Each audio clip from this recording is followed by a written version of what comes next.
Okay, well, welcome you guys this morning. Obviously, first and foremost, thank you for coming here today. You guys have done a magnificent job of helping us communicate our message because we all know that at the beginning of this tornado, whether it's here in Sullivan, across the state of Indiana, or any type of a natural disaster, we appreciate all the help, all the love and the support and all the assistance that comes our way, but it also brings some kind of confusion. And if you remember in the early days of the tornado, we talked about one of our big jobs was basically managing the chaos.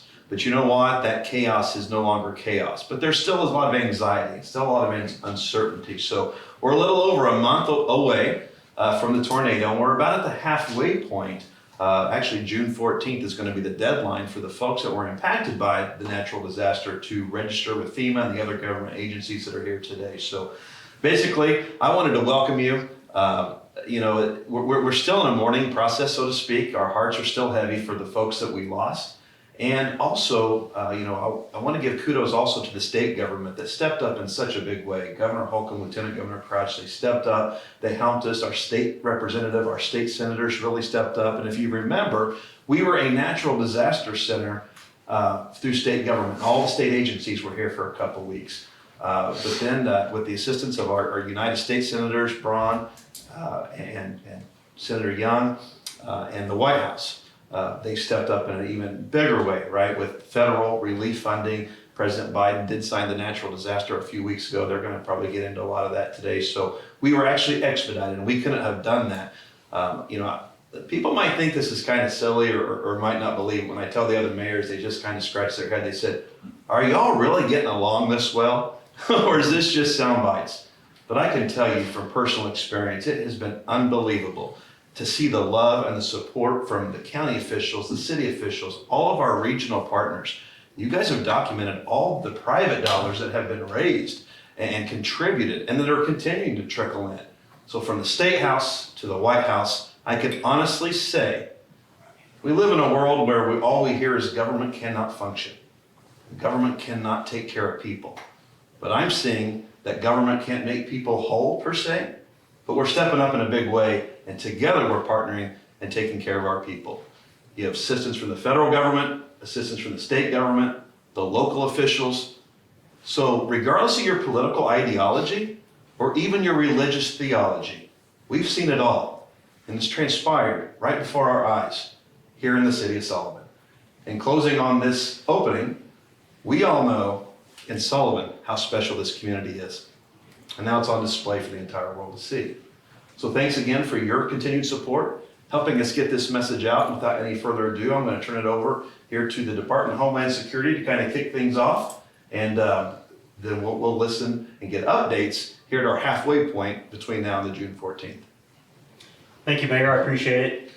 To reiterate his point, it has been a great working relationship up and down the ladder, so to speak. It's always a pleasure to come back here in town and visit with the mayor and Jim, our emergency manager here in the county. And all disasters start and end at the local level. So none of this would be possible without the localized efforts of this Sullivan County community. So we thank you all for that. From the state perspective, we've been very busy with our FEMA partners as well as our SBA partners in getting out into the communities and the counties, as well as Sullivan County, as well as the other 11 counties in the declaration area. And we have been making sure that we get a comprehensive look at all the damages across the board and still gathering all that data. We're happy that those numbers are pushing results, and we're seeing money flowing out to the people who need it the most. And we'll continue to do that and work closely with FEMA to make sure that all those needs are met one way or another. And I just want to again reiterate that it has been an interesting experience from the state level working with the federal partners here, and we just could not do it without the community support that everyone here in Sullivan County has stepped up and provided. So to get to the kind of the meat and potatoes of the numbers and the activity, I'll turn it over to my colleague Craig with FEMA. Yeah. Can I sign this? Thanks, David. As said, my name is Craig Browning. I'm the External Affairs Officer for FEMA assigned to this event. So FEMA's been on the ground since the President of the United States signed the declaration here in Indiana. Our focus is supporting the state, who has the focus of working with the local officials, right? FEMA's here in a support role, and as David alluded, any of these disasters are locally executed, state managed, and federally supported. With that being said, we bring resources that the state has requested, services that the state has requested for the citizens of Indiana. With that has come individual assistance. And individual assistance is one of our program areas. And I'm happy to say that through FEMA and our partnership, which we cannot do alone, our partnership with our friends at the Small Business Administration, there's over $5.2 million in the hands of Hoosiers today. That's been within the last several weeks, right? And that's a testament of our partnership, not only with the state, but the local officials, and just our overall messaging. That goes back to you folks. You know, y'all are getting our message out, and I can't be more appreciative of that. We're in a partnership with our media folks as well. The early days of FEMA's time on the ground, a number of folks were greeted by FEMA personnel going door to door. Those folks are our disaster, excuse me. Those folks were our disaster survivor assistance teams. They're going door to door to answer questions. They were registering folks who have not already registered.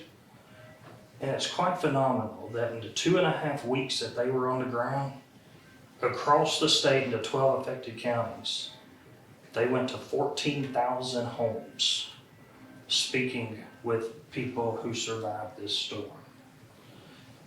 That's the first. That's the first interaction from a federal standpoint when it comes to this event. They're providing them ways to register, providing them what the next steps are, and those teams help us do our job. Those teams help us provide services to the citizens in Sullivan, for instance, and the other 12 communities and counties that have been affected. So I'm very proud of our disaster survivor assistance teams that were out in the field. And you know, their mission is complete, but that doesn't mean FEMA is leaving. There is 1 month left to register. The deadline, as the mayor alluded, is June 14th. That is when your application needs to be in the system.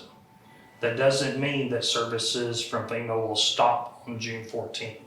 That is just the deadline to get into the federal system, right?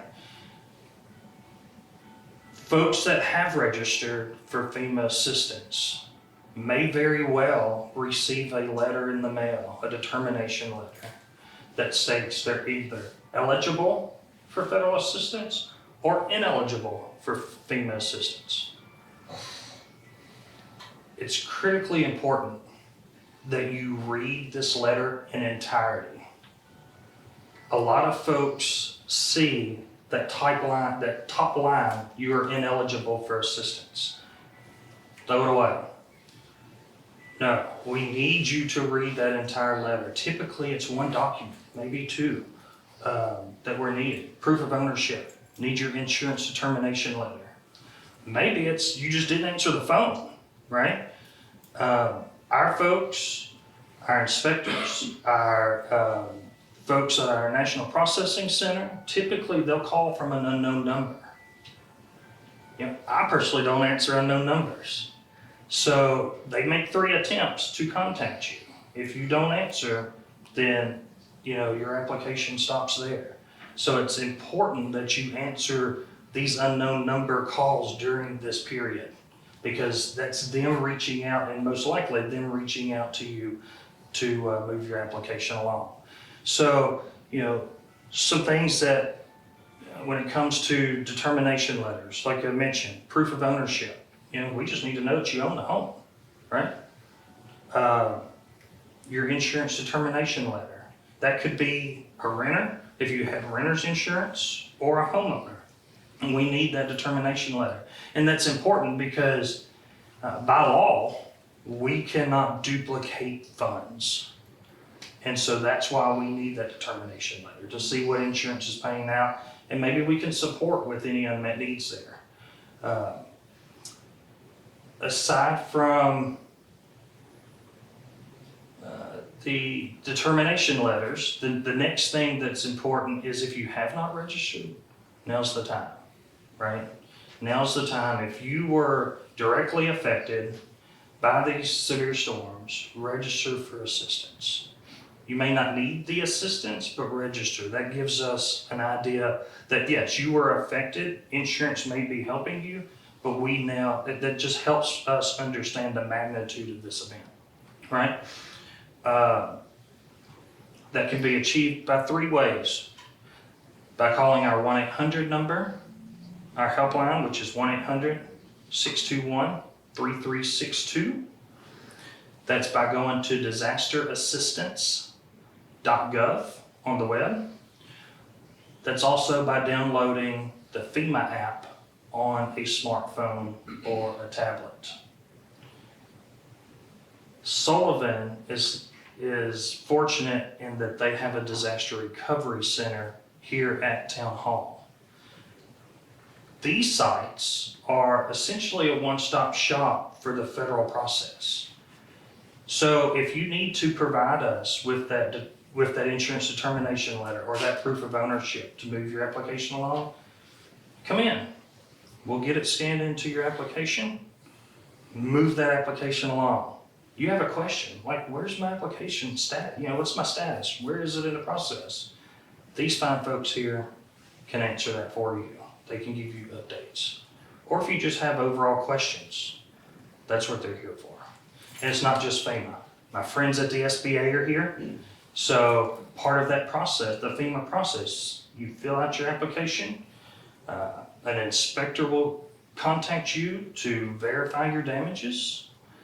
FEMA will make a determination. They may punt your application over to the SBA, Small Business Administration. Don't lose focus on the word business. They're in a disaster. They're here to help homeowners and renters as well, and special nonprofits. And my friend will get into that more specifically as to their process. But for instance, if the Small Business Administration can't help you, then your application will come back to FEMA for potential grants, okay? I will say that if you do not go forward with the SBA and don't complete that process, your FEMA application will stop there, okay? You have to continue the process to be eligible for the grants, okay? With that, I'm going to turn it over to my friend at the SBA. Yes, Stephen Clark, Public Affairs Specialist with the U.S. Small Business Administration, Office of Disaster Recovery and Resilience. We are happy to announce that we have approved over $3 million in disaster loan funds across the state of Indiana, but we want to reiterate a number of points about receiving assistance. First, the SBA is the largest source of disaster relief funding. We have low interest disaster loans, and even though our name is the U.S. Small Business Administration for disasters, most importantly, we want people to know that we have disaster loans for homeowners and renters who have suffered physical damage in this disaster and in other disasters. We also have physical damage disaster loans for businesses of all sizes and for private nonprofits. So we really want to encourage all the people who are eligible for these loans to apply as soon as possible for the funds they need to rebuild, repair, relocate, and to help with their recovery. I would like to also say that the SBA encourages people who have physical damage, especially homeowners and renters, do not wait until you receive your insurance settlement before applying for SBA assistance. Our physical damage disaster loan application deadline is June 14th, and we do not want anyone to be waiting for insurance and miss our application deadline. Our rules provide that you can apply for an SBA loan for the full amount of your loss, and that then you will use the SBA fund, then when you receive an insurance settlement, you use your insurance settlement funds, the rules say, you then use that money to pay down or pay off the SBA loan. Other items that are important about the SBA process, there is no application fee. There is no obligation to take a loan once the loan is approved, and you have at least 60 days to decide if you want to accept the loan after you're approved. In addition, there is no prepayment penalty at any time to pay off the loan. Additionally, for the first year of the loan, there is no interest accrual and there are no required payments. We know it takes time for people to get back on their feet and be able to have the resources and the income to be able to start making repayments. So we have all those features available for people. And we have trained, experienced customer service representatives here at the Disaster Recovery Center and our SBA Business Recovery Center here at Sullivan City Hall, which are available for people Monday through Saturday. So we want people to be aware of that. They can come in, they can have the customer service representatives help them along with the process and answer their questions and help them along. So do not be scared away. We're here for you, and please come on in and see what we can do for you. Thank you. So you heard all your information from our friends at the federal level. Several weeks ago, as I mentioned, we had a lot of interaction with our friends at the state level. A couple quick recognitions before we kind of close. I thanked a lot of folks earlier, but I also want to recognize Congressman Bashan's office. They've been in touch with us nonstop since the disaster. Didn't mention them earlier. And in particular, Senators Ford, Senator Bassler, Representative Bruce Borders, and our emergency management director. I mentioned county officials, but Jim Pirtle, who we all know, who's been going through a lot himself personally, but because he was one of those impacted families, but that has not stopped him from still continuing to lead. I've known Jimmy many, many years, and great guy, and he continues to lead us in these efforts. From the city standpoint, I also want to recognize our DPW director, J.D. Wilson, who has really been boots on the ground. So you see a lot of us up here talking, and we're trying to get the messaging out, but these are the folks that are there every single day. They're helping with cleanup efforts, which a lot of that's been taken care of. What you're going to see here in the city of Sullivan, based on a request from the Sullivan County Long-Term Recovery Program, I received an email this week, and they have requested that the city of Sullivan start to do survey work in the area. Because we all know this disaster comes in, it's chaos, as I mentioned earlier, and you can't really tell. They talked about knocking on doors. Well, here in the city of Sullivan, there's not a whole lot of doors that are left to be knocked on. But the rebuilding process must start. Full disclosure, the city of Sullivan is not rebuilding on the south end of the city.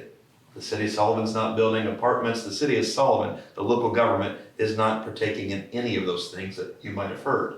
However, people are going to have to rebuild, or people are going to choose to move. If you drive down to the affected area, you see for sale signs already up, because there are some folks, for whatever reason, and it's no business of mine or anybody else's, have chosen to maybe go somewhere else. That can be a life decision, it can be a financial decision, and it can also be an emotional decision. The chairs and the couches that you've seen us move out of the way for this press conference today, a lot of folks have come in and sat on these couches. We've given a lot of hugs, we've wiped a lot of tears. And we talk about the financial aspect of this, but there are emotional and spiritual long-term issues that are going to affect and impact these residents. So tomorrow morning, there's actually an In This Together 5K. It's Mental Health Awareness Month here in the month of May. And I think there's probably no more meaningful time for loving our neighbors and loving our brothers we love ourselves as this month, here in the month of May. So I encourage folks to come out and support their friends and neighbors tomorrow morning, because we are truly all in this together. Now, the survey work that I mentioned earlier will be coming in here in the next few weeks. And all that is for us to help declare where property boundaries are. Because we don't want you to rush and build something and then find out you're on your neighbor's property or you're right on the line. So this is, once again, to assist people that are wanting to rebuild or potential folks that might want to come in and build. That is the private sector, that is the free market that will drive this, not the mayor's office, not the city redevelopment commission. However, in addition of being your mayor or local official, we're also your friend. And we're gonna do everything we possibly can to continue to stand by your side and to continue to give love and support. In closing, we are still accepting contributions. And when I say we, that is the Wabash Valley Community Foundation. Not the mayor, not the city of Sullivan. We don't deposit those funds here. Not Jim Purtle, not the county. Those funds will be contributed to the Wabash Valley Community Foundation, then distributed to the Sullivan County Long-Term Recovery Team. You can check out their page on Facebook. It's my understanding they're in the process right now of hiring a case manager. So things that our friends at the federal government can't take care of, or the state government can't take care of, this is what this local volunteer organization will do. This local organization wishes they could just walk down the street and start passing out money. Unfortunately, that's not the case. It is going to be long-term recovery, and it's going to take time. And we understand the anxieties, and we understand that people need money now, and they're doing their best as a volunteer group to get all these funds together, to get case management in. But to qualify for those local funds, you have to go through all the procedures. That is very important. Don't just say, oh, I don't need FEMA, or I don't need the SBA. I'll just wait till this local money comes. You must be registered. Register for everything you can. I know it's frustrating, and I know it's time consuming, and I know you got a lot on your plate. And at the end of the day, you just want to be home. We get that. And we're going to do everything we can to make sure you get back home. Thank you. We'll open it to questions. Right. So specifically, you talked about individual disaster recovery. When does public disaster recovery come into place? I can answer that. So as part of our data gathering for the extent and the magnitude of the damage, at this point we have requested individual assistance as well as hazard mitigation assistance. Hazard mitigation relates to making your community stronger in the event something comes down the road again to prevent further disaster. Should that data show that public assistance request is warranted, we will, as a state, request that to our FEMA partners. That has not taken place yet. However, that data is still being collected and gathered, as I said, to explore that reality. We may get there to that level of damage, but we just don't know yet. Okay, and then of 200 potentially homes/businesses that were destroyed, how many have you made contact with? I'll take that. So our teams that were going door to door, or as the mayor alluded to, some of them may not. 90% let them door to door. Right. They're gone. And so that's where a lot of, the media outreach, the community outreach is helping us get our message out there. Our folks will be here in these DRCs until the local officials work with the state officials and work with us to realize, and so we have an understanding that every person that was affected that we've reached out to, right? So, if there are folks that are still out there who haven't registered, come to this disaster recovery center, call our helpline, go online, start that process. As I alluded to, June 14th is the deadline. If you submit your application on June 13th, it's still gonna go through the process, but we have to set a deadline by law as to where that cutoff is. And so, we're doing everything we can to be able to reach folks. We're putting flyers in gas stations, supermarkets, restaurants in the community. We're working with our houses of worship, trying to reach people any way that we can. And, if you know of a neighbor or a friend, reach out to them. Have you registered with FEMA? Have you started this process? If not, provide them, if you have it, the information, or urge them to, reach out to their local emergency management, the county, the city mayor, and so forth, to get into the system. We're here to help. So are you saying 90, did you say 90% someone talked over that, you didn't give a number, of the 200 homes that were affected here that you've reached, or? I heard a number, You then I asked heard, this then I turned around and you listened to it. actually talked to. I mean, I have the Okay. overall number, Yeah, but not Sullivan, like not the. not specifically to Sullivan. I can get that, I just don't have that for this event. But I can get that to the mayor, you know, we can get that to you. Many people were struck in the days immediately after the tornado at how neighbors were helping neighbors, and they were checking and making sure everyone was okay, and it was like this team effort. Obviously a lot of that was operating on adrenaline. So as this has gone on, and how has that sense of camaraderie endured? Well, I can assure you the camaraderie is still there. Yeah. Has the cavalry started to go back home? Yes. Yeah. You know, there were some concerns of some folks of the affected area. Well, you have the city of Terre Haute, you have the city of Vincent, you have the city of Linton, cities all over the state, but especially the ones, Brazil, Clinton, right here in the area that were coming in, and the other counties as well. The mayors were sending resources, the commissioners, the sheriffs, and things like that. There is a time where you do have to get back to business as usual. Just like tomorrow's 5K run, just like tomorrow's May Day celebration in downtown Sullivan. Just like, there's gonna be a fight at the downtown gym, tomorrow night. There's so many things that we continue to move forward. We're looking forward to opening the city pool here soon. And to me, these are these spots of hope and inspiration, especially in that area, right? To show this sense of normalcy, or what we can consider the new normal. But like I alluded to earlier, since the president signed the declaration, the White House has reached out to me personally a couple of times just to follow up and check. Governor Holcomb has personally contacted me 4 or 5 different days. Lieutenant Governor Crouch has been through the cities on multiple occasions. I can genuinely tell you, these folks weren't just here for a quick photo op and go. That camaraderie is still there, and everybody is still continuing to ask, what can we do for Sullivan? What I would ask is, how have you and the community of Sullivan been able to move forward in the recovery process after the devastating tornado? Help. Knowing you're not alone. In this together is not just a catchphrase.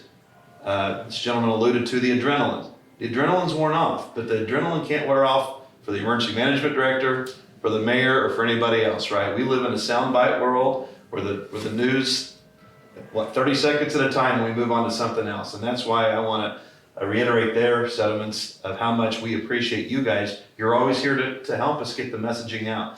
I really attribute the strong messaging campaign from you.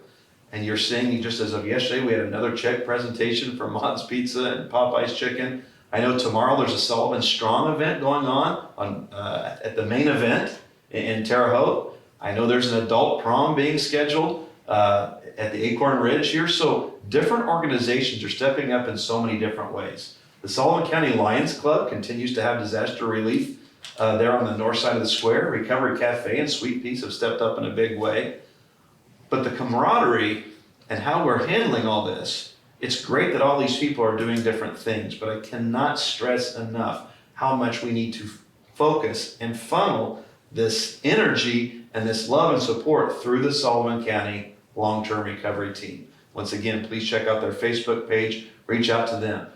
Just yesterday, I met with the general manager at Appliance Factory in Terre Haute. Tempur-Pedic mattresses are going to be on their way for folks. The little things that you really don't think of. We just think federal assistance, state assistance, here you go. But it's these little things, because what John needs at this address, Sally might need something totally different at the next. So there is no cookie cutter way to handle a natural disaster in the immediate days, and there's no cookie cutter way except loving and supporting and just continuing to be there for our friends and neighbors. So from a FEMA standpoint, the individual assistance can help with rental assistance, right? So if you've had to relocate because of the storm. For urgent needs, be that, medical needs right after a storm, we cover that.